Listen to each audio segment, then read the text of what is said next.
Знам какво те подлудява и сега ще го направя. Знаеш, че не спазвам правила. Знам какво ще те изгаря, с устни ще го направя. Знаеш, че си падам по това.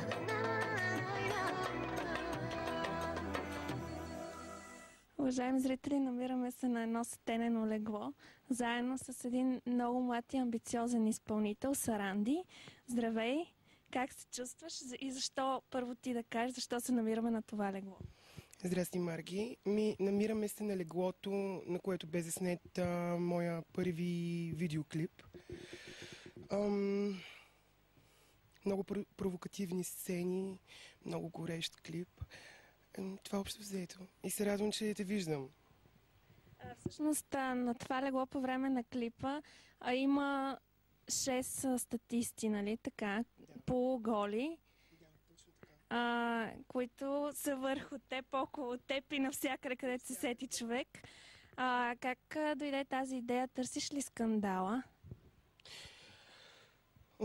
Определено бих казал, че клипът е доста скандален. Не мога да кажа, че не е търсено, поради проста причина, че така 6 статиста по бельо, нали, абсолютно търсен ефект е. Търся, да. Харесва ми, съм провокативен, скандален. Много хора те сравняват с Азис. Това е неизбежно, защото действително имате прилика визуална. Ти как реагираш на тези неща? Аз не смятам, че приликата е толкова голяма, реално погледнато. Първото, което е. Второто, което е, няма как да не ми е повлияло, той да не ми е повлияло по някакъв начин. Той е за мен наистина много голям. Харесвам го, обожавам песните му, харесвам сценичното му присъствие. Още повече, че аз наскоро разговарях с моя близка роднина на тази тема. Значи преди години моите родители са израснали с музика, примерно да речем сръбска музика, примерно казвам. Аз съм на 24 години и съм израснал именно с негови песни. В никакъв случай не търся прилика. Това съм аз. Аз се чувствам добре точно с този цвят на косата, точно с тези дрехи, точно с тези мигли. Наистина е много лошо, поне в момента в началото за мен, защото постоянно имам чувството, че оставам в някаква сянка. Пък аз като артист-изпълнител съм коренно различен. Моята музика е много по-различна от неговата. Реално погледнато си била на мое участие. И много добре знаеш, че всичко е много естествено, непринудено. Вие с него познавате ли се изобщо? Да, познаваме се. Виждали сме се няколко пъти. Аз съм бил на гости в неговото предаване. И така. Той е изключително... Когато ме видя, той се стресна. Не зная защо. Сега те галих с очи. С ръце сега ми позволи и се доближи. Ще започна първо от гърба и ще продължа да те имам, да ме имаш, да рисувам с устни греха. Всъщност аз четох някъде, че искаш с тази песен и с този видеоклип официално да проходиш в музиката, така да се каже, въпреки че ти си популярен и преди това, имаш и други песни. Защо смяташ, че точно с тази песен трябва да те запълнят хора? Знаеш ли, Марги, много е важно да попаднеш на точните хора, точното време, на точното място. Аз в този момент съм се търсил. лутал съм се от стил в стил.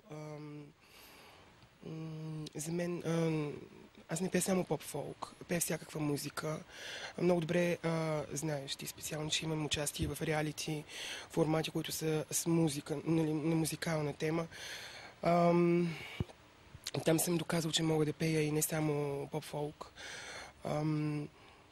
И смятам, че сега, точно този момент съм се намерил. Намерих подходящия продуцент за себе си, намерих стила, в който се чувствам най-добре. Намерих хората, които да уважат цялото ми аз. Знам какво те подлудява и сега ще го направя. Знаеш, че не спазвам правила. Знам какво ще те изгаря, с усмих ще го направя.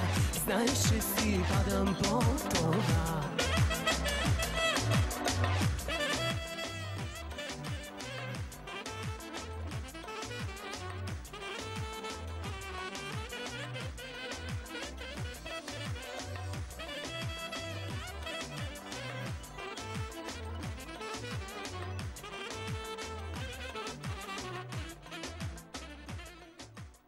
Ти спомена преди малко за участието ти в реалити формати. Искам малко повече за това да си поговорим.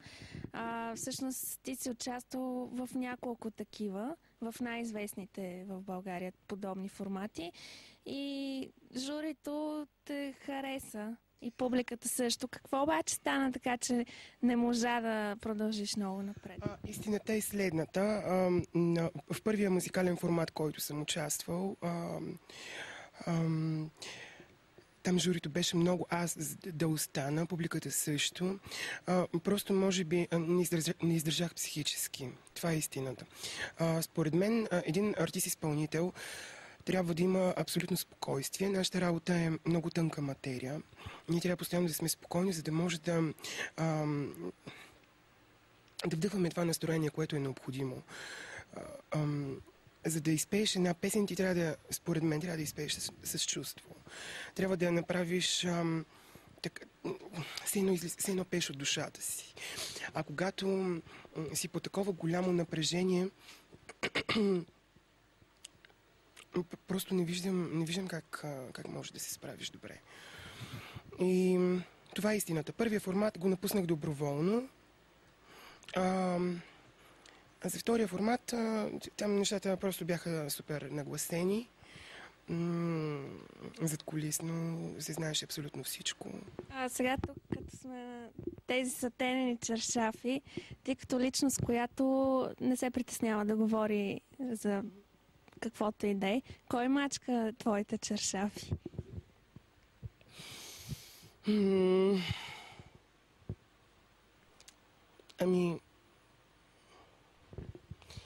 Не смятам, че положението е много сложно, реално. Погледнато и мисля наистина да запазя това за себе си и за сега. Предлагам да станем вече от това легло и ще заведем нашите зрители на друго интересно място. Добре.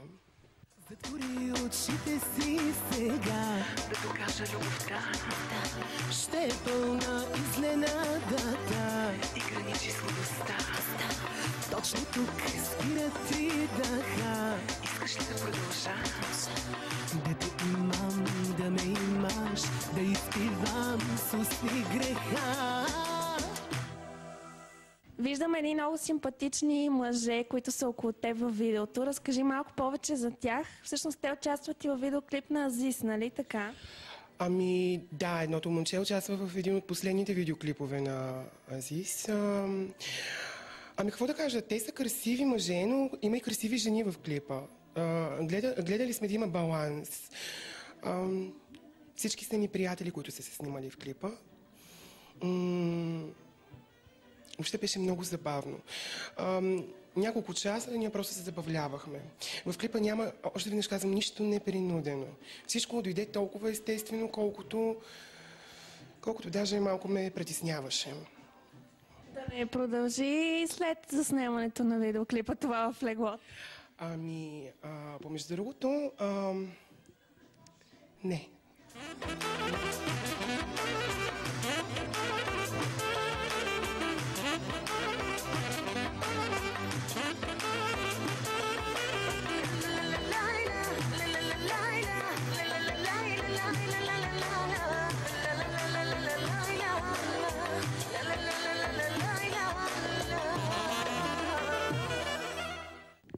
Искам да си поговорим малко за твоите участия. Как преминава едно твое участие? Ти пееш хитове на твои колеги, най-разнообразни парчета.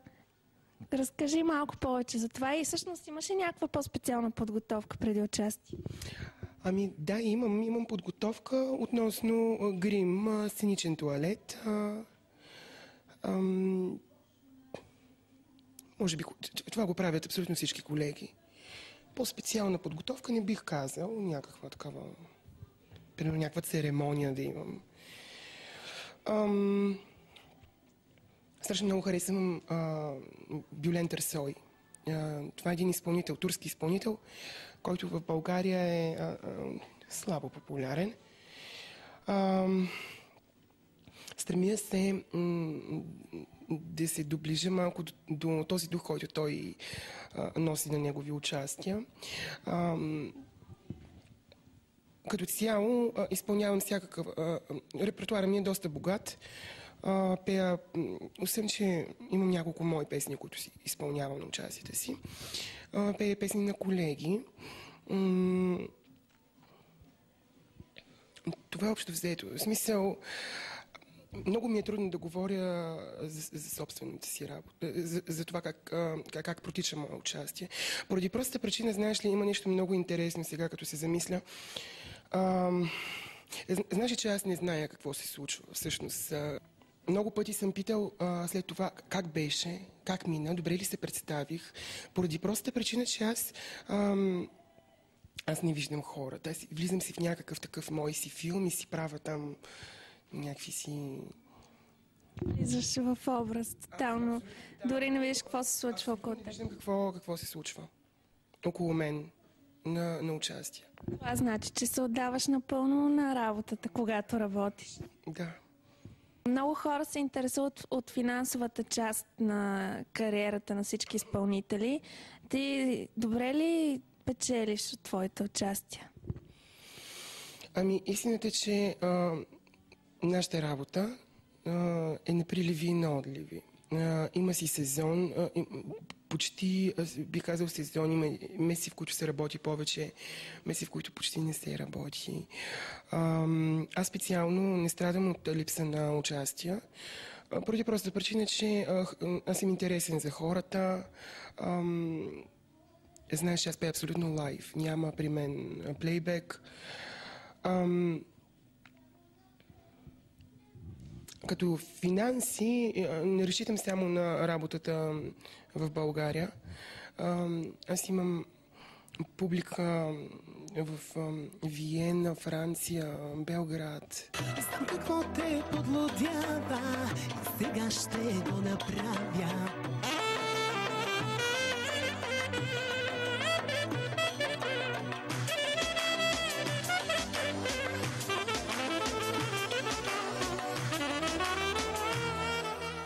Има ли изпълнител от световна величина, който много харесваш и си почитател? Да, има. Много харесвам Дженифър Лопес. Особено тук последните проекти просто са наистина много добри. И може би тя. Всичко друго ми е някакси като пълнеж. И там са много еднакви, както и тук. Но тя ми е различна. Харесвам я.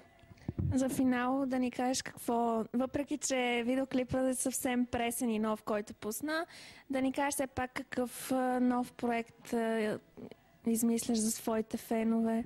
Вчера получих демото на новата си песен, която ще пуснем края на